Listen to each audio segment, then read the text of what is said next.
Principle number 2, your price should have nothing to do with how much you are personally willing or able to pay. I hear some version of this statement all the time. $7,000 for wedding photography? No way would I pay that, and I can't imagine anyone else would either. Now, the number doesn't really even matter. You can substitute $5,000, $4,000, $10,000. What matters is that wedding photographers certainly have this cognitive bias, and they have them more than others. For example, most people have no problem understanding that, yes, they may not be able to afford a BMW or a Rolex, but there are plenty of people out there that can, that will, and do purchase these products. So if you suffer from this affliction, repeat after me. BMW does sell cars that cost $100,000.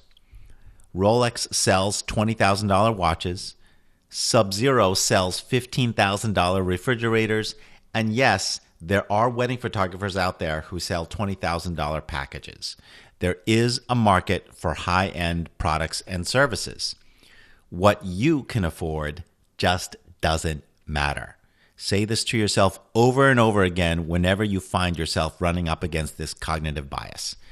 And that's principle number 2. Your price should have nothing to do with how much you are personally willing or able to pay.